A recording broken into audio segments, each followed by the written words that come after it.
War and piece, യുദ്ധവും സമാധാനവും. Operation സിന്ദൂറിന് ശേഷമുള്ള വെടിനിർത്തലിൻ്റെ നാളുകളിലാണ് നാം. ഈ അവസ്ഥകളെ പല കോണുകളിൽ വിശകലനം ചെയ്യുന്ന ഈ പ്രോഗ്രാമിലേക്ക് സ്വാഗതം. യുദ്ധവും സമാധാനവും ഏറെ കണ്ടൊരാളാണെന്ന് നമ്മുടെ കൂടെ ആർട്ടിലറി റെജിമെൻറ്റിൽ ദീർഘകാലമുണ്ടായിരുന്ന കേണൽ ജയകുമാർ എസ്. നമസ്കാരം സർ. നമസ്കാരം.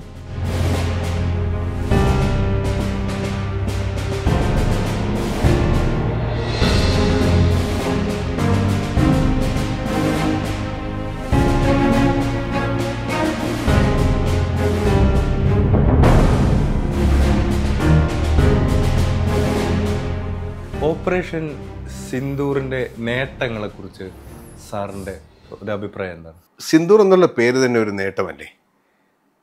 കാരണം എന്ത് കാരണം കൊണ്ടാണോ ഈ ഒരു ഓപ്പറേഷൻ ഇന്ത്യ അണ്ടർടേക്ക് ചെയ്തു, അതിൻ്റെ ഏറ്റവും വലിയ തിലകം തന്നെയാണ് ഈ സിന്ദൂർ. പ്രൈം മിനിസ്റ്ററാണ് ഇതിൽ മെയിനായിട്ടുള്ള ഡിസിഷൻ എടുത്തതെന്നും ഈ ഓപ്പറേഷന് പേരിട്ടതും അദ്ദേഹമാണെന്ന് കേട്ടു. നല്ലൊരു ഇത് തന്നെയാണ്.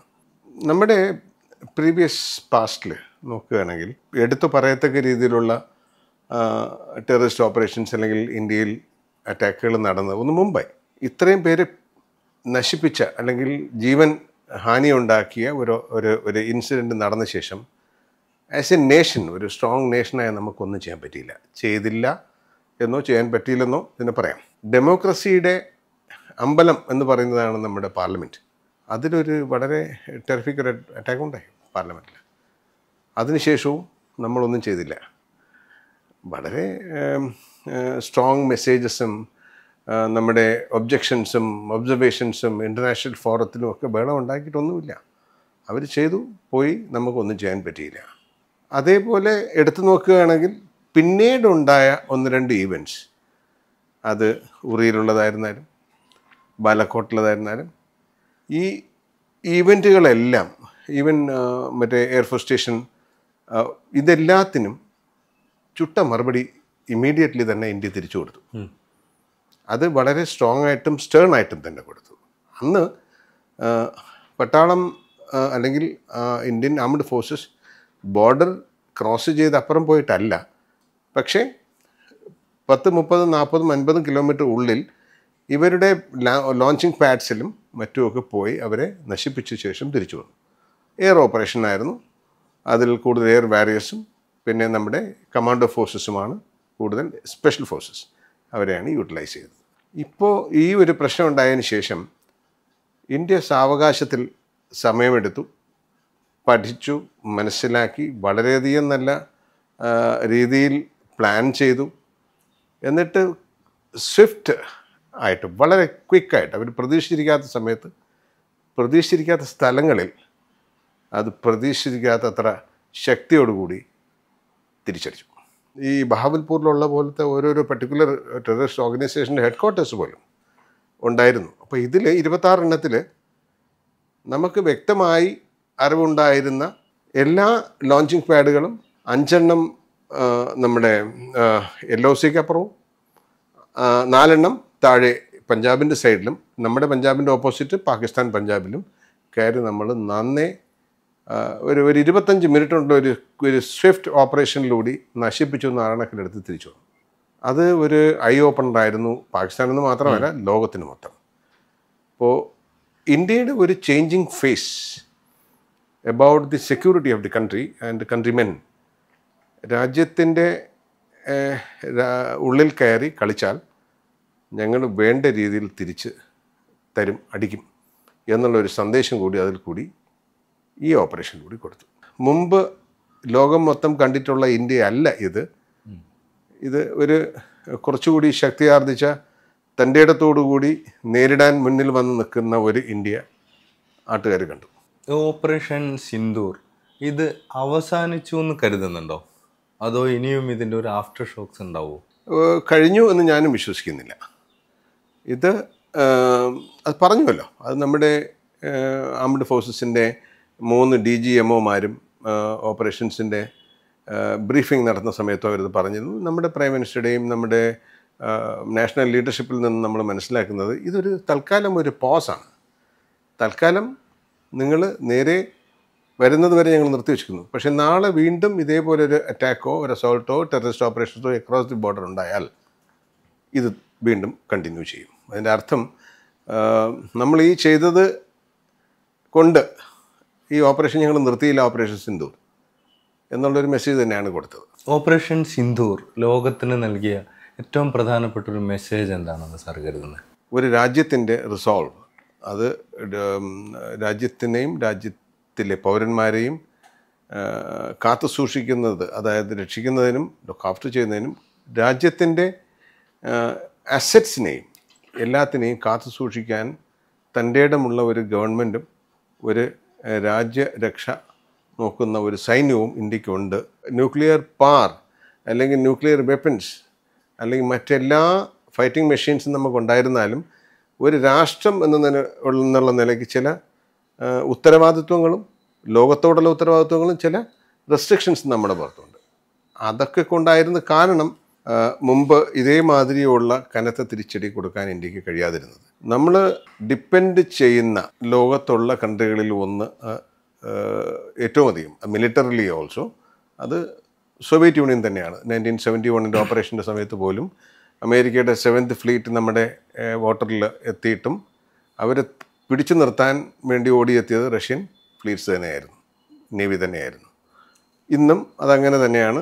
ഈ കഴിഞ്ഞ പ്രശ്നങ്ങളെല്ലാം ഉണ്ടാക്കിയതിന് ശേഷവും പാകിസ്ഥാനോടൊപ്പം കൂടെ നിൽക്കുന്ന കൺട്രികൾ ഇപ്പോഴും ഉണ്ട്. തുർക്കി ആയിരുന്നാലും അസർബൈജാൻ ആയിരുന്നാലും ഈവൻ ഇൻഡയറക്റ്റ്ലി അമേരിക്ക പോലും അതിന് സപ്പോർട്ട് ചെയ്യുന്നില്ലേ എന്ന് നമുക്ക് ചിന്തിക്കേണ്ടി വരും, ഇല്ലേ? അപ്പോൾ ഇവിടെ ഞാൻ മനസ്സിലാക്കുന്നത് ഭാരതത്തിൻ്റെ സ്വന്തം കഴിവിൽ ഉണ്ടാക്കിയെടുത്ത അല്ലെങ്കിൽ ഒരു ഡിഫെൻസീവ് സിസ്റ്റം, അത് വെപ്പൺറി ആയിരുന്നാലും അത് മറ്റ് സയൻറ്റിഫിക് ആൻഡ് ടെക്നോളജിക്കൽ അഡ്വാൻസ്മെൻറ്റിലൂടെ ഉള്ള എക്യുപ്മെൻറ്റ്സ്, വാർ ലൈക്ക് എക്യുപ്മെൻറ്റ്സ് ആയിരുന്നാലും ഇതെല്ലാം നമുക്ക് ഈ ഒരു യുദ്ധത്തിൽ ഉപയോഗിക്കാൻ പറ്റി. ബ്രഹ്മോസിൻ്റെ ഫസ്റ്റ് ഇതും സെക്കൻഡ് ബ്രഹ്മോസ് 2 അതിൻ്റെ എക്സ്റ്റെൻഡഡ് റേഞ്ചും ആക്യുറസിയും അതിൻ്റെ സ്പീഡും ലോകത്തുനിന്ന് അപൂർവം ചില മിസൈൽസുകൾ മാത്രമേ അത് കൈവരിക്കാൻ കഴിഞ്ഞിട്ടുള്ളൂ. ലോകം മൊത്തം ഡിപ്പെൻഡ് ചെയ്യുന്ന ഒരു GPS സിസ്റ്റമുണ്ട്. അത് അമേരിക്ക ആണ് അത് നിയന്ത്രിക്കുന്നതും അവരുടേതാണ്. പക്ഷേ ഇന്ന് ഇന്ത്യക്ക് അമേരിക്കയെ ഡിപ്പെൻഡ് ചെയ്യാതെ ഇന്ത്യയുടേതായ ഒരു GPS സിസ്റ്റം ഇന്ത്യയുടേതായിട്ടുണ്ട്. അപ്പോൾ ഈ കഴിഞ്ഞ ഓപ്പറേഷനിൽ GPS-ൻ്റെ പുറത്ത് ഡിപ്പെൻഡ് ചെയ്യാതെ ഇന്ത്യൻ സാറ്റലൈറ്റ്സും ഇന്ത്യൻ സിസ്റ്റംസും ഉപയോഗിച്ച് നമുക്ക് വേണ്ടി ഉണ്ടാക്കിയിട്ടുള്ള GPS സിസ്റ്റമാണ് ഉപയോഗിച്ചത്. അതായത് ഒരു 2 മിനിറ്റിൻ്റെ ഡിഫറൻസ് GPS-ൽ അമേരിക്ക ഇന്ന് ഇട്ട് കഴിഞ്ഞാൽ അത് നമുക്ക് ഗ്രൗണ്ടിൽ അത് വലിയ പ്രശ്നങ്ങൾ തരാം. അതേപോലെ മേക്ക് ഇൻ ഇന്ത്യ എന്നുള്ളൊരു ക്രൈയിൽ കൂടി ഇന്ത്യയിൽ ഇന്ന് മുന്നോട്ട് വന്നിട്ടുള്ള ഡിഫൻസ് റിലേറ്റഡ് പ്രൊഡക്ഷൻ കമ്പനികളും അല്ലെങ്കിൽ ടെക്നോളജിക്കൽ കമ്പനികളും ഇതെല്ലാം വളരെ വളരെ വളരെ വളരെ അപ്ലോഡബിൾ രീതിയിലുള്ള ഒരു ഇതാണ് കാണിച്ചത്, നമ്മുടെ പെർഫോമൻസാണ് കാണിച്ചിരിക്കുന്നത്. അത് നമ്മുടെ ആകാശ് എന്ന് പറയുന്ന മിസൈലായിരുന്നാലും ബ്രാമോസ് ആയിരുന്നാലും ബാക്കി ഇന്ത്യയുടേതായി സ്വന്തമായി ഡെവലപ്പ് ചെയ്തെടുത്ത നമുക്ക് അഗ്നി സീരീസ് മിസൈൽസുണ്ട്, പൃഥ്വി സീരീസ് മിസൈൽസുണ്ട്. ഇതെല്ലാം അപ്പോൾ ഇന്ന് പെട്ടെന്ന് ഒരു രാജ്യത്തിന് ഒരു ശക്തിക്കും ഭാരതത്തെ പോലെ ഒരു നാടിനെ നേരിടാൻ കഴിയും എന്നുള്ള ഒരു വിശ്വാസം ഇല്ലാതാക്കി ഈ ഒരു ഓപ്പറേഷൻ. പ്രത്യേകിച്ചും ഇതൊരു വളരെ സീരിയസ് ആയിട്ടുള്ള ഒരു മെസ്സേജ് ചൈനയ്ക്ക് കൊടുക്കാനും കഴിയും. അവരുടെ ലോവർ ക്വാളിറ്റിയിലുള്ള സാധനങ്ങളാണ് ഏറ്റവും കൂടുതൽ ഈ അടുത്തുള്ള മറ്റ് കൺട്രികളിലെല്ലാം ഉപയോഗിക്കുന്നത്. പ്രത്യേകിച്ചും J സീരീസും J12 സീരീസിലൊക്കെ J9 സീരീസിലൊക്കെ ഉള്ള വെപ്പൺസും ഫൈറ്റർ എയർക്രാഫ്റ്റ്സും അവരുടെ HQ-9 സിസ്റ്റം എല്ലാം അതെല്ലാം ഇതിനെല്ലാം വെട്ടി അയച്ച മിസൈൽസും നമ്മുടെ UAVസും എത്തേണ്ട സ്ഥാനങ്ങളിൽ ചെന്നെത്തി വിതയ്ക്കേണ്ട നാശനഷ്ടങ്ങളെല്ലാം വിതച്ചു എന്ന് പറഞ്ഞാൽ ലോകത്ത് ഇന്ന് ചൈനയുടെ വെപ്പൺറിക്കും ഉണ്ടായിരുന്ന പേരും പെരുമയും എല്ലാം നശിച്ചു. ഞാൻ മനസ്സിലാക്കുന്നത് ഈ കഴിഞ്ഞ 2 ദിവസമായി ന്യൂസ് പേപ്പറിൽ പോലും വരുന്നുണ്ട്, 52ഓളം കൺട്രികൾ ഇന്ന് ലൈനിലാണ് ഇന്ത്യയിൽ നിന്ന് ബ്രാമോസും ഇതും വാങ്ങാനായിട്ട്, ആകാശം. അതൊരു വലിയ ഒരു അച്ചീവ്മെൻ്റാണ് ഇന്ത്യയുടെ. വേൾഡിലുള്ള ഒരു വെപ്പൺ മാർക്കറ്റ് നമുക്ക് വേണ്ടി തുറന്നും കിട്ടി ഇതോട്. പെഹൽഗാം ടെറർ അറ്റാക്കിൻ്റെ ഒരു മോട്ടീവ് എന്തായിരിക്കും എന്നാണ് സാറ് കരുതുന്നത്? പാകിസ്ഥാൻ ഇത്രയും ദുർബലമായ ഒരു സമയത്താണല്ലോ ഇത് നടക്കുന്നത്. പാകിസ്ഥാൻ വളരെ ദുർബലമായി എപ്പോഴിരുന്നോ അപ്പോഴെല്ലാം എന്തെങ്കിലും പ്രശ്നങ്ങൾ അടുത്തുള്ള രാജ്യങ്ങളിൽ ചെയ്യും. അത് അഫ്ഗാനിസ്ഥാനിലായിരുന്നാലും നമ്മുടെ ഇന്ത്യക്കായിരുന്നാലും. അവിടെ ഇൻറ്റേർണൽ പ്രശ്നങ്ങൾ എപ്പോഴുണ്ടാകുമോ, അല്ലെങ്കിൽ എക്കണോമിക്കലി ഇൻ്റർനാഷണലി ആ രാജ്യം ലെറ്റ് ഡൗൺ ആകപ്പെടുമോ, അപ്പോഴെല്ലാം എന്തെങ്കിലും പ്രശ്നം നമ്മുടെ ബോർഡർ ഏരിയയിൽ അവർക്ക് അവരുടെ ഗവൺമെൻറ്റിനോ അല്ലെങ്കിൽ പട്ടാളത്തിനോ നിന്ന് പിഴയ്ക്കാൻ വേണ്ടി ചെയ്യുന്ന ചില ആക്ഷൻസ് ഉണ്ട്. അത് പൊതുവേ ഇവർ മുമ്പും ചെയ്തിരുന്നു, ഇപ്പോഴും അങ്ങനെയാണ്. ഇത്തവണയും അവർ ചെയ്തത് അത് തന്നെയാണ്. അവിടെയുള്ള ഗവൺമെൻറ് അതും ഒരു ഡെമോക്രസിയാണെന്നാണ് പറയുന്നത്, എങ്കിലും കൂടുതലും മിലിറ്ററി ലീഡർഷിപ്പിൻ്റെ അണ്ടറിലുള്ള ഒരു ഡെമോക്രസിയാണത്. ഇന്ന് വരെയും നമ്മുടെ നാട്ടിലുള്ളതുപോലെ ഒരു സിവിലിയൻ ഗവൺമെൻറ് അല്ല പട്ടാളത്തിനെ ഓർഡർ കൊടുക്കുന്നത്. അവിടെ അങ്ങനെയല്ല. പട്ടാളത്തിൻ്റെ പെർമിഷനോട് കൂടി മാത്രമേ ഈവൻ ആ രാജ്യത്തിൻ്റെ പ്രൈം മിനിസ്റ്റർ പോലും എന്തെങ്കിലും അനൗൺസ് ചെയ്യാറുള്ളൂ, പറയാറുള്ളൂ. അവരെല്ലാം തന്നെ പാകിസ്ഥാൻ ആർമിയിലെ ജനറൽസും മറ്റുമൊക്കെ അവരെല്ലാം ഭയങ്കര കോടീശ്വരന്മാരും ഭയങ്കര പണക്കാരും അന്യരാജ്യങ്ങളിലെല്ലാം ഇഷ്ടം പോലെ സമ്പത്തുകളെല്ലാം കൊണ്ടെത്തിച്ച് അവരുടെ മുമ്പേ ഒന്നും ഈ പൊളിറ്റീഷ്യൻസ് നിന്ന് വഴിക്കാൻ പറ്റുകയില്ല. മാത്രമല്ല, ഇതിങ്ങനെ ഒരു വീക്കായിരിക്കുന്ന ഒരു സമയത്താണ് നിങ്ങൾ ഓർക്കുന്നെങ്കിൽ ഈ ഇപ്പോഴത്തെ പ്രസിഡന്റ് ചീഫ് പട്ടാള ഭരണം ഏർപ്പെടുത്താൻ വേണ്ടിയുള്ള ഒരു അവസരമായി ഇതിനെ ഉപയോഗിക്കാം എന്ന് കരുതിയാണ് ചെയ്തതെന്ന് ഞാൻ വിശ്വസിക്കുന്നു. അങ്ങനെയും ആകാം. ഈ ഒരു ഓപ്പറേഷൻസ് അവർ നടത്തിയതിൻ്റെ ഒരൊറ്റ പ്രശ്നം എന്തുണ്ടായെന്ന് വെച്ചാൽ, ഇന്ത്യ ഇതേപോലെ സീരിയസ് ആയിട്ടൊരു സ്റ്റാൻഡ് എടുക്കുമെന്ന് അവരൊരിക്കലും കരുതിയിരുന്നില്ല. അതവരെ പ്ലാനും എല്ലാത്തിനെയും ഡൗൺ ആയിക്കളഞ്ഞു. ഈ പുതിയ സംഘർഷത്തിലെ ചൈനക്ക് എന്തെങ്കിലും തരത്തിലുള്ള ഒരു റോൾ ഉണ്ടെന്ന് സാർ കരുതുന്നുണ്ടോ? കരുതാനുള്ള സാധ്യതയാണ് കൂടുതൽ. കാരണം അവരുടെ പാകിസ്ഥാൻ്റെ ഉദ്ദേശവും ഒരു പക്ഷേ പാകിസ്ഥാനെ ഉപയോഗിച്ചുകൊണ്ട് ചൈനയുടെ ഉദ്ദേശവും എന്താണെന്ന് വെച്ചാൽ, ഇന്ത്യയുടെ ഇൻ്റർനാഷണൽ ലെവലിൽ അത് ഫൈനാൻഷ്യൽ എക്കണോമിക്കലായിരുന്നാലും ടെക്നോളജിക്കൽ ലെവലിൽ സയൻറ്റിഫിക് ലെവലിലായിരുന്നാലും എല്ലാ തുറയിലും ഈവൻ മിലിറ്ററി ലെവലിലായിരുന്നാലും ലോകത്ത് 4ാമത് 5ാമത് 6ാമത് ലെവലിൽ നിൽക്കുന്ന ഒരു രാജ്യമായി ഇന്ത്യ ഉയർന്നു വരികയായിരുന്നു. ലോകത്തുള്ള എല്ലാ മാർക്കറ്റുകളും അടിഞ്ഞു നശിച്ചിട്ടും ഇന്ത്യ ഇല്ല. ഇന്നും നമ്മുടെ GDPയുടെ ഗ്രോത്ത് ലോകത്ത് ഇതിനത്ര ഇന്ത്യയുടെ അത്ര അമേരിക്കയുടേത് പോലും ഇല്ല. ചൈനയുടെ ബിസിനസ് എന്ന് പറഞ്ഞാൽ അവരുടെ കച്ചവടം എല്ലാ രാജ്യത്തെയും പോലെ ഈ മേജർ കൺട്രികളുടെ എല്ലാവരുടെയും കച്ചവടം എന്ന് പറയുന്നത് ആംസ് മാർക്കറ്റിലുള്ള ഡീലിങ്സാണ്.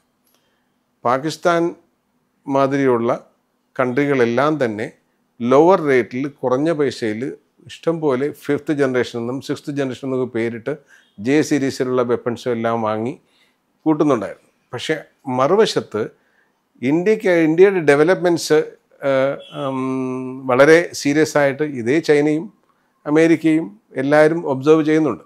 അപ്പോൾ ഇതിനൊരു തടസ്സം വരുത്താനൊരു നല്ല വഴിയായി ഇതിനെ കണ്ടു. ഇൻറ്റേർണൽ ഒരു പ്രശ്നം ഭാരതത്തിനകത്തുണ്ടാകാമെങ്കിൽ അതും പാകിസ്ഥാൻ്റെ ത്രൂ എങ്കിൽ ഒരു പക്ഷേ അവരെ നമ്മുടെ ഈ അവർക്ക് പ്രതീക്ഷിക്കാവുന്നതിനേക്കാളും വലിയ വളർച്ച ഒരു ബ്രേക്ക് ഇടാൻ അവർക്ക് കഴിഞ്ഞെന്നിരിക്കും. അതുകൊണ്ട് ഇതിൻ്റെ പുറകെ ചൈന കൊണ്ട് പാകിസ്ഥാനെ കൊണ്ട് അത് ചെയ്യിച്ചതാണ് എന്നുള്ളതിൽ യാതൊരു സംശയവുമില്ല. അതുകൊണ്ട് അവർ ഉദ്ദേശിച്ചത് എന്താണെന്ന് വെച്ചാൽ, രാജ്യത്തിനുള്ളിൽ ഒരു ഇൻറ്റേർണൽ ഒരു കോൺഫ്ലിക്റ്റ് ഉണ്ടാകുകയും ജാതിപരമായും മതപരമായും അന്യോന്യം ഒരു അടിയും ഒരു പ്രശ്നവും ഇൻറ്റേർണൽ പ്രശ്നങ്ങളും ഉണ്ടാകുമെന്നൊക്കെയാണ് അവർ കരുതിയിരുന്നത്. പക്ഷേ അക്കാര്യത്തിൽ രാജ്യത്തിന് സമ്മതിക്കുന്നു, ഇതിൽ നമ്മൾ ഒരു ഭാരതീയൻ അല്ലെങ്കിൽ ഒരു ഇന്ത്യക്കാരൻ എന്നുള്ള ഒരു ചിന്ത, അതിനപ്പുറം ഒരു ജാതിയും ഒരു മതവും ഒന്നും ഇതിനിടയ്ക്ക് വന്നിട്ടില്ല ഇന്ന് വരെയും. അത് ഒരു സിംഗിൾ ഒരു സ്ട്രോങ് ഒരു കൺട്രി എന്നുള്ള നിലയ്ക്ക് പാകിസ്ഥാനെ പോലുള്ള ഒരു നൊട്ടോറിയസ് രാജ്യത്തെ നേരിടാൻ മൊത്തം ഭാരതം ഒത്തുനിന്നു. അവിടെ ഇവർ ഉദ്ദേശിച്ച കളി നടന്നില്ല. അതായത് മതത്തിൻ്റെ പേര് വെച്ചുകൊണ്ട്, ജാതിയുടെ പേര് വെച്ചുകൊണ്ട്, നോർത്ത് സൗത്ത് ഡിവൈഡ് കൊണ്ട് ഇങ്ങനെ പല രീതിയിലും ശ്രമിച്ചു. ഇതൊന്നും വർക്ക് ചെയ്തില്ല. അപ്പോൾ അതവർക്കൊരു വലിയ ലോസ് തന്നെയാണ് തീർച്ചയായിട്ടും. യുദ്ധത്തിൻ്റെ ഒരു സ്വഭാവം മാറുന്നതായിട്ട് ശ്രദ്ധിച്ചിട്ടുണ്ടോ കാലങ്ങളായിട്ട്? നേർക്ക് നേരെയുള്ള ഒരു ഏറ്റുമുട്ടൽ എന്നൊക്കെ പറയുന്നതിന് പകരം വളരെ വളരെ ദൂരത്തുള്ള ലക്ഷ്യസ്ഥാനങ്ങൾ ആക്രമിക്കുക, ആ രീതിയിലേക്ക് യുദ്ധത്തിന് വന്നൊരു മാറ്റങ്ങളെ സാർ ഏത് തരത്തിൽ കാണുന്നു? 1971 ഓപ്പറേഷനിലായിരുന്നാലും even to the extend Kargil option ആയിരുന്നാലും, അതിന് മുമ്പ് എത്ര യുദ്ധങ്ങൾ ഇന്ത്യയിൽ നടന്നിട്ടുണ്ടോ മറ്റു രാജ്യങ്ങളിൽ നടന്നിട്ടുണ്ടോ, ഇതെല്ലാം നേർക്ക് നേർ തന്നെയായിരുന്നു നടന്നിരുന്നത്. കാരണം ഒരു IB, ഒരു ഇൻ്റർനാഷണൽ, ഒരു ബോർഡർ, അപ്പുറം ശത്രുരാജ്യം, ഇപ്പുറം നമ്മുടെ രാജ്യം, ഏറ്റവും മുന്നിൽ ഇൻഫൻട്രി. അവർ എന്താ പറയുക, ബങ്കേഴ്സും മറ്റും കുഴിച്ച് അവരുടെ സ്ഥലത്തിരിക്കുന്നു, ഡിഫെൻഡ് ചെയ്യാൻ വേണ്ടി നമ്മുടെ ഡിഫൻസിലിരിക്കുന്നു, അവരുടെ ഡിഫൻസിലിരിക്കുന്നു, അവസരം കിട്ടുന്നതനുസരിച്ച് കയറി അടിക്കുന്നു, കയ്യിൽ കിട്ടുന്ന സ്ഥലങ്ങൾ പിടിച്ചടക്കുന്നു. ആർമഡ്, അതായത് നമ്മൾ ഈ കവചിത വാഹനങ്ങൾ എന്ന് പറയുന്ന ഉണ്ടല്ലോ, ടാങ്കുകളും മറ്റും ഉപയോഗിക്കുന്ന, അവർ അറ്റാക്കിന് വേണ്ടി പോകുന്നു, അവർ സ്ഥലങ്ങൾ പിടിച്ചടക്കുന്നു. ഇതെല്ലാം 1 to 1 മുന്നിൽ അന്യോന്യം നടക്കുമായിരുന്ന യുദ്ധങ്ങൾ തന്നെയായിരുന്നു. പക്ഷേ ഇത്തവണ അതിൽ നിന്ന് വളരെ വ്യത്യസ്തമായി ബോർഡറിൽ നിന്ന് തന്നെ, അതായത് മറ്റൊരു രാജ്യത്തിൻ്റെ പരിധിക്കുള്ള അവരുടെ ബോർഡറിനുള്ളിൽ കയറി ചെല്ലാതെ നമ്മുടെ രാജ്യത്തിനകത്ത് സേഫ്റ്റി ഡിസ്റ്റൻസിനുള്ളിൽ തന്നെ നിന്നുകൊണ്ട് ഒരു പ്ലാറ്റ്ഫോം, ഉയർന്ന പ്ലാറ്റ്ഫോം, നമ്മൾ എവിടെ നിന്നാണോ തറയിൽ നിന്ന് ഫൈറ്റ് ചെയ്തിട്ട് നമ്മൾ ഇന്നൊരു ഉയർന്ന പ്ലാറ്റ്ഫോമിലേക്ക് എത്തി നിന്ന് നമ്മുടെ ഉള്ളിൽ ഏറ്റവും അഡ്വാൻസ്ഡ് ആയിട്ടുള്ള വെപ്പൺസ് ഉപയോഗിച്ച് 100-105 കിലോമീറ്ററോളം ഉള്ളിലാണ് ബഹൽപൂർ. ആ ക്യാമ്പിനെ പോലും നമുക്ക് അവരുടെ കൺട്രിക്കകത്ത് കാല് വെക്കാതെ നശിപ്പിക്കാൻ കഴിഞ്ഞു. അതാണ് ഈ മാറ്റം. ഡയറക്റ്റ് ഫയറിംഗ് വെപ്പൺസിൻ്റെ യൂസിൽ നിന്നും ഇൻഡയറക്റ്റ് ഫയറിംഗ് വെപ്പൺസിൻ്റെ യൂസിലോട്ട് യുദ്ധത്തിൻ്റെ നാളുകൾ മാറി വരികയാണ്. അതിൽ എയർഫോഴ്സ് ആയിരുന്നാലും എയർഫോഴ്സിൻ്റെ മ്യൂണിഷൻസ്, അത് മിസൈൽസ് ആയിരുന്നാലും, പിന്നെ നമ്മുടെ ആർട്ടിലറി, അതായത് ഇന്ത്യൻ ആർട്ടിലറിയുടെ ലോങ് ഫയറിംഗ് ഗൺസ്, വെപ്പൺസ് ആയിരുന്നാലും, ഇതൊക്കെയാണ് ഇവിടെ ഏറ്റവും അധികം ഉപയോഗിച്ചിരിക്കുന്നത്. കാരണം 15 കിലോമീറ്റർ ദൂരെയുള്ള ക്യാമ്പുകളും 10 കിലോമീറ്റർ ദൂരെയുള്ള ക്യാമ്പുകളും 20 കിലോമീറ്റർ ദൂരെയുള്ള ക്യാമ്പുകളും നമ്മൾ ആക്രമിച്ചു, നശിപ്പിച്ചു. ആ 9 എണ്ണവും അങ്ങനെയുള്ളതായിരുന്നു. ഇതിനെല്ലാം ഉപയോഗിച്ചത് ഇൻഡയറക്റ്റ് ഫയറിംഗ് വെപ്പൺസ് തന്നെയാണ്. അപ്പോൾ അതിൽ ഈ 1 to 1 എന്നുള്ളൊരു ഫൈറ്റ്, അവിടെ നേർക്കുനേരുള്ള ഒരു ഫൈറ്റ്, ഇൻഫൻട്രി ടു ഇൻഫൻട്രി ഉള്ള ഫൈറ്റ് ഉണ്ടായില്ല. ഇനിയുള്ള കാലത്തും ഇതിൻ്റെ ഇമ്പോർട്ടൻസ് വളരെ കൂടാൻ തന്നെയാണ് സാധ്യത. ഒരു രാത്രിയിൽ തന്നെ 350ഓളം ഈ ലോയിറ്ററിങ് മ്യൂണിഷൻസ് നമ്മുടെ ഉള്ളിലേക്ക് കയറി വന്നതിന് ഒന്നിനെ പോലും വിടാതെ നമ്മൾ നശിപ്പിച്ചു. അത് എയർ ഡിഫൻസ് ആർട്ടിയുടെയൊക്കെ ഒരു വലിയ മഹത്വം തന്നെയാണ്, അവരുടെ കഴിവ് തന്നെയാണ്. അതെല്ലാം അപ്രീഷിയേറ്റ് ചെയ്തേ പറ്റൂ. അപ്പോൾ മറ്റൊരു നാട്ടിൽ നിന്ന് നമ്മുടെ രാജ്യത്തിനുള്ളിലേക്ക് ഒരു എയർക്രാഫ്റ്റ് ആകട്ടെ, ഇല്ലെങ്കിൽ ഈ രീതിയിലുള്ള ഒരു മ്യൂണിഷനാകട്ടെ, അല്ലെങ്കിൽ ലോയിറ്ററിങ് മ്യൂണിഷനാകട്ടെ, ഇത് വന്നാൽ രാജ്യത്തിനുള്ളിലേക്ക് കടത്തിവിടാത്ത രീതിയിൽ തടുക്കാൻ കഴിവുള്ള വെപ്പൺ സിസ്റ്റം നമ്മുടെ നാട്ടിൽ ഇപ്പോൾ വന്നു കഴിഞ്ഞു. ഇത് ഫ്യൂച്ചറിൽ ഇത് കൂടുതൽ ഡെവലപ്പ് ആകാൻ സാധിക്കും. കാർഗിലിൽ ഉണ്ടായ ആ ലിമിറ്റഡ് യുദ്ധത്തിൻ്റെ സമയത്ത് നിങ്ങൾ കേട്ട് കാണും, അത് പല രീതിയിലും ന്യൂസ് പേപ്പറിലും മറ്റുമൊക്കെ വരുന്നുണ്ടായിരുന്നു. ഒരു പരിധിവരെയൊക്കെ അത് ശരിയുമായിരുന്നു. അത് ലോക്കലൈസ്ഡ് ഒരു ആർമിയുടെ ബാറ്റിലായിട്ടാണ് ആദ്യം തുടങ്ങിയത്. പിന്നീടാണ് എയർഫോഴ്സിനെ ഇൻ്റഗ്രേറ്റ് ചെയ്തത്.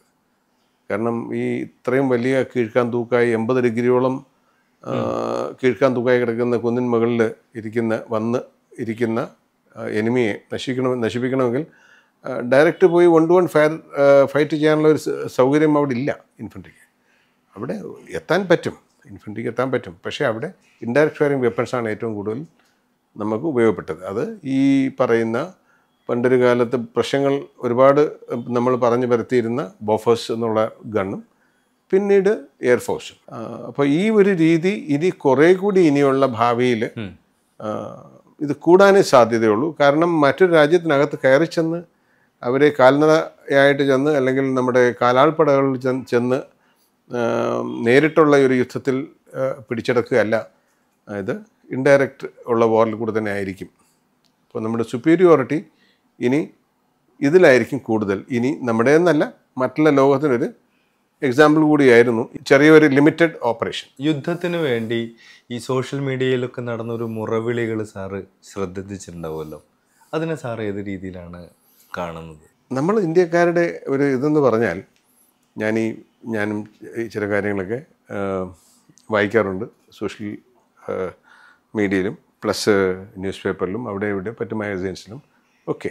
അവർ വിചാരിക്കുന്ന പാകിസ്ഥാൻ ഇത് ചെയ്തിട്ട് പോയി, ഇന്ത്യ ഇന്നിപ്പോൾ അങ്ങോട്ട് കയറി പാകിസ്ഥാനെ മൊത്തം അങ്ങോട്ട് അടിച്ച് ചവിട്ട് കൊന്ന് നശിപ്പിച്ച് അങ്ങ് തീർക്കണം. എന്തുകൊണ്ട് നമ്മുടെ പട്ടാളം പോകുന്നില്ല? പക്ഷേ ഈ നമ്മുടെ ആൾക്കാർ, അതായത് ഇതിനെപ്പറ്റി വലിയ അറിവില്ലാത്ത ആൾക്കാരോ, അല്ലെങ്കിൽ ആ ദേശസ്നേഹം കൊണ്ടോ, അല്ലെങ്കിൽ തൻ്റെ ഇടം കൊണ്ടോ, സന്തോഷം കൊണ്ടോ ഒക്കെ ആയിരിക്കാം പറയുന്നത്. എന്നാലും രാജ്യത്തിന് വേണ്ടിയൊക്കെ ആയിരിക്കാം അവർ സംസാരിക്കുന്നതാണ് അവർ കരുതുന്നത്. പക്ഷേ അതിൻ്റെ വിപത്തുകൾ എന്തൊക്കെയാണെന്നുള്ള കാര്യം അവർ, കാരണം യുദ്ധം ഒരു കാലത്തും ഒരു രാജ്യത്തിന് വലിയ ഭൂഷണമല്ല. കാരണം നമ്മൾ വളരെ ഒരു തേർഡ് വേൾഡ് കൺട്രി ആയിരുന്ന നമ്മൾ വളർന്ന് ഇതുവരെ ഞാൻ എത്താനെടുത്ത ഒരു സമയവും അതിൻ്റെ പുറകെയുള്ള പ്രയത്നവും രാജ്യത്തിൻ്റെ പ്രയത്നവും ഒക്കെ നമ്മളെ ഇതുവരെ കൊണ്ടെത്തിച്ചു. ഒരു ചെറിയ ഇത്തരത്തിലുള്ള ഒരു യുദ്ധം മതി. ഇതൊരു ഫുൾ ഫ്ലെഷ്ഡ് വാറായാൽ ഇന്ത്യ ഇന്നത്തെ കാലം എന്ത് ലെവലിലാണോ എനിക്കൊരു 50 കൊല്ലമെങ്കിലും പുറകോട്ട് പോകും. അപ്പം നമ്മുടെ രാജ്യം എവിടെ? രണ്ടാമത്തെ കാര്യം പറയാൻ വളരെ എളുപ്പമാണ്. നമ്മുടെ പട്ടാളം കയറിപ്പോയി അടിക്കണം. ഇവരെല്ലാം ഒരു വെള്ളപ്പൊക്കം വന്നാൽ പട്ടാളം വേണം, ഓടി വരണം. ഒരു ലാൻഡ് സ്ലൈഡ് ഉണ്ടായാൽ പട്ടാളം വരണം. ഒരു അവലാൻഷ് വന്നാൽ സ്നോ പട്ടാളം എത്തണം. ഒരു ക്ലൗഡ് ബസ്റ്റ് ഉണ്ടായാൽ പട്ടാളം എത്തണം. ഒരു അൺറസ്റ്റ് ഉണ്ടായാൽ ഒരു സ്റ്റേറ്റിൽ ഒരു പ്രശ്നം ഉണ്ടായാൽ പട്ടാളത്തിനെ ഏൽപ്പിക്കും. അവിടെ എല്ലാം പട്ടാളം ഓടി എത്തണം. ബോർഡറിൽ നാളെ രാജ്യത്തിനെതിരായിട്ട് എന്തെങ്കിലും പ്രശ്നം ഉണ്ടായാൽ അവിടെയും പട്ടാളം വേണം. ഈ യുദ്ധത്തിൻ്റെയോ അല്ലെങ്കിൽ യുദ്ധം മാതിരിയുള്ള ഒരു സിറ്റുവേഷനിൽ മാത്രം പട്ടാളത്തിനെ ഓർമ്മിക്കുന്ന ഒരു സ്വഭാവം നമുക്ക് ഇന്ത്യക്കാർക്കുണ്ട്. ഞാൻ ഇന്ന് രാവിലെ ഒരു വീഡിയോ കണ്ടു. And it was quite ഡിസ്ഹാർട്ടനിങ്. അതായത് ഈ കഴിഞ്ഞ ദിവസങ്ങളിൽ നാട്ടിലൊക്കെ ലീവിലായിരുന്ന കുട്ടികൾ പട്ടാളത്തിലേക്ക് തിരിച്ചു വിളിച്ചത് കൊണ്ട് പോകുന്നതായിട്ടുള്ള വീഡിയോകൾ നമ്മൾ പലതും കണ്ടിരുന്നു. ഒരു ട്രെയിനിൽ ബാത്റൂമിൻ്റെ സൈഡിൽ ഒരു 8-10 കുട്ടികളെങ്കിലും അവരുടെ ബാഗുകളും ഹോൾഡോളും സൂട്ട് കേസസും വെച്ചിട്ട് കിടന്നുറങ്ങുന്നു. ആ ട്രെയിനിൽ ഒരു നല്ല ട്രെയിൻ തന്നെയാണ്, കണ്ടിട്ട് കണ്ണ റിസർവേഷനൊക്കെ ഉണ്ട്. ആ ട്രെയിനിൽ ഇത്രയും മനുഷ്യർ ഒരു ബോഗിയിൽ തന്നെ ഒരു 10-75 ആൾക്കാരുണ്ടാവും കിടന്നുറങ്ങുന്നവർ. അതിനകത്ത് TT ഉണ്ടാവും ഇല്ലേ, മറ്റെല്ലാ ഈ സർവൻസും മറ്റുമൊക്കെ ഉണ്ടാവും. ഇവർക്ക് ആർക്കും തോന്നിയില്ലേ ഈ പട്ടാളക്കാർ അവരുടെ യൂണിറ്റുകളിൽ പോവുകയാണ്, ഇന്ന് ഇന്ത്യയും പാകിസ്ഥാനും തമ്മിൽ നടക്കുന്ന ഒരു പ്രശ്നം നടക്കുന്ന ഒരു ഏരിയയിൽ ഇവരെ തിരിച്ചു വിളിച്ചിട്ട് വീടുകളിൽ നിന്ന് പോവുകയാണ്. ഇവർക്ക് കിടക്കാനെങ്കിലും ഒരു സ്ഥലം ഞാൻ ശരിയായി കൊടുക്കണം, ഞാനിരുന്നാലും അവരെ കിടന്നുറങ്ങാനൊരു സ്ഥലം കൊടുക്കണം ഈ പാവത്തിന് എന്ന് എന്തുകൊണ്ട് നമ്മുടെ നാട്ടിലുള്ള ആൾക്കാർക്ക് തോന്നുന്നില്ല? അപ്പോൾ നമ്മൾ ഒരു ആപത്ഘട്ടത്തിൽ മാത്രം പട്ടാളം മുമ്പേ വെടികൊള്ളാനും കൊല്ലാനും കൊലപ്പെടാനും കൊല ചെയ്യപ്പെടാനും എത്തണം നമുക്ക് വേണ്ടി. പക്ഷേ അവർ കൊടുക്കുന്ന ആ ഒരു ഇതുണ്ടല്ലോ, അവരുടെ രാജ്യത്തിന് വേണ്ടി അവർ ചെയ്യുന്ന പറ്റി യാതൊരു വിലയും അപ്പോഴൊന്നും നമുക്ക് ഈ ഭാരതീയത വരുന്നില്ലേ നമുക്കുള്ളിൽ? അല്ലെങ്കിൽ നമ്മൾ ഇന്ത്യക്കാരാണെന്നും ഇല്ലെങ്കിൽ നമ്മളെ കാത്തു സൂക്ഷിക്കുന്ന നമുക്ക് വേണ്ടി ജീവൻ പോലും കൊടുക്കാൻ തയ്യാറായി നിൽക്കുന്ന പട്ടാളക്കാരാണ് ഇവരെന്ന് തോന്നുന്നില്ലേ? ഒരല്പം ദയ അനുകമ്പ അവരോട് കാണിച്ചുകൂടെ? മുമ്പത്തെ പോലെയല്ല, ഈ ആക്രമണ ദൃശ്യങ്ങളൊക്കെ ആർമി തന്നെ പുറത്തു വിടുന്നത് പോലെയുള്ള ഒരു സമയമാണിത്. അപ്പോൾ ഈ ഒരു ഇൻഫർമേഷൻ വാർഫെയറിനെ കുറിച്ചിട്ടുള്ള ഒരു അഭിപ്രായം എന്താണ് സാറിൻ്റെ? ആദ്യമായിട്ടാണ് 3 ഡയറക്ടർ ജനറൽ മിലിറ്ററി ഓപ്പറേഷൻസ് ഇവർ 3 പേരും ഒത്തുവന്ന് നമ്മുടെ എന്താണ് നടക്കുന്നുള്ള കാര്യം ലോകത്തെ ബ്രീഫ് ചെയ്തത്. അതൊരു വളരെ നല്ലൊരു, കാരണം എല്ലാവർക്കും അറിയാം എന്ത് നടക്കുന്നു, എവിടെ നടക്കുന്നു, എപ്പോൾ നടക്കുന്നു. They are all in the same boat. ഒന്ന്, മുമ്പ് ഓർമ്മയുണ്ടെങ്കിൽ നമ്മുടെ ഈ ബാലക്കോട്ടിൻ്റെ സ്ട്രൈക്കൊക്കെ നടത്തിയ സമയത്തൊക്കെ പട്ടാളം ഇത് ചെയ്തു, ഉള്ളിൽ കയറിപ്പോയി, ഞങ്ങളിത് ചെയ്തു, തിരിച്ചു വന്നു, നശിപ്പിച്ചു അവരുടെ ക്യാമ്പ് എന്നൊക്കെ തിരിച്ചു വന്ന് പട്ടാളം പറഞ്ഞപ്പോൾ ഇന്ത്യയിൽ അത് ഉൾക്കൊള്ളാൻ കഴിവില്ലാത്ത സാധാരണ എന്നെപ്പോലെയും നമ്മളെപ്പോലെയുള്ള മനുഷ്യർ മാത്രമല്ല, വലിയ വലിയ പൊളിറ്റിക്കൽ പാർട്ടീസ് പോലും ആയിരുന്നില്ല. അവരെല്ലാം അതിൻ്റെ പ്രൂഫായിരുന്നു ഇവരോട് ചോദിച്ചിരുന്നത്. അപ്പോൾ ഇത്തരം പ്രൂഫുകൾ ചോദിച്ച് അവർ കണ്ടതിന് ശേഷം മാത്രമേ അവർ അക്സെപ്റ്റ് ചെയ്യൂ എന്നുള്ളൊരു സ്റ്റേജ് വന്നപ്പോൾ പട്ടാളം തന്നെ ആ പ്രൂഫുകൾ വെളിയിലോട്ട് കൊടുത്തു തുടങ്ങി. മാത്രമല്ല മറുവശത്ത് പാകിസ്ഥാൻ ഞങ്ങളുടെ ഇവിടെ ഒന്നും സംഭവിച്ചിട്ടില്ല, ഞങ്ങളെല്ലാം ക്ലീനാണ്, നീറ്റാണ് എന്ന് പറഞ്ഞിരുന്ന പാകിസ്ഥാന് വ്യക്തമായ പ്രൂഫുകൾ മുമ്പേ ഇട്ടപ്പോൾ സമ്മതിക്കേണ്ടി വന്നു. രണ്ടാമത്തെ അറ്റാക്കിൽ അവരുടെ എല്ലാ ഏവിയേഷൻ അസറ്റ്സും, എയർപോർട്ടുകളും അസറ്റ്സും അവരുടെ റഡാർ സ്റ്റേഷൻസും കമാൻഡ് സെൻറ്റേഴ്സും ഇത് അത്രയും അറ്റാക്ക് നശിപ്പിച്ചതിൻ്റെ ഫോട്ടോ എല്ലാം നമ്മൾ തന്നെ സാറ്റലൈറ്റിൻ്റെ ത്രൂ എടുത്ത് അവർക്ക് ഇട്ടുകൊടുത്തു. ലോകത്തിനോട് അവർ ഇതുവരെ അത് അക്സെപ്റ്റ് ചെയ്തിട്ടില്ലായിരുന്നു. അപ്പോൾ അങ്ങനെ ഒരു സ്റ്റേജിലോട്ട് എത്തിക്കഴിഞ്ഞു ഇപ്പോൾ. കാരണം ഒരു പരിധിവരെയൊക്കെ നമ്മുടെ നാട്ടുകാർ തന്നെയാണ് അതിന് ഒരു കാരണം. പിന്നെ ഇൻഫർമേഷൻ വാർഫെയർ എന്നുള്ളൊരു വലിയ കാര്യമാണ്. ഇനിയുള്ള ഫ്യൂച്ചറിലായിരുന്നാലും ഫസ്റ്റ് വേൾഡ് വാറിലും സെക്കൻഡ് വേൾഡ് വാറിലൊക്കെ ഞാൻ പഠിച്ചിട്ടുള്ളത്, അവർ ലീഫ്ലെറ്റിൽ പേപ്പറിൽ എഴുതിയിട്ട്, അതായത് നിങ്ങളുടെ പട്ടാളം തോറ്റു, അധികം താമസിയാതെ നിങ്ങൾ അടിയറ വെച്ചുകൊള്ളൂ, അല്ലെങ്കിൽ വെപ്പൺ താഴെയിട്ട് കീഴടങ്ങിക്കൊള്ളൂ, ജീവൻ വേണമെങ്കിൽ, ആൾറെഡി നിങ്ങളുടെ ഇന്ന ജനറൽ ഞങ്ങളുടെ കയ്യിലാണ്. ഇതൊക്കെ മനുഷ്യനെ അല്ലെങ്കിൽ പട്ടാളക്കാരെ മിസ്ഗൈഡ് ചെയ്യാനും അവരെ തെറ്റിദ്ധരിപ്പിക്കാനും വേണ്ടി ഇൻഫർമേഷൻ വാർഫെയറിൻ്റെ ഒരു ഭാഗമായിട്ട് പ്ലെയിനിൽ നിന്ന് താഴെ എറിഞ്ഞു കൊടുക്കുന്ന ന്യൂസ് പേപ്പർ കട്ടിങ്സിലാണ് ഉണ്ടായിരുന്നത്.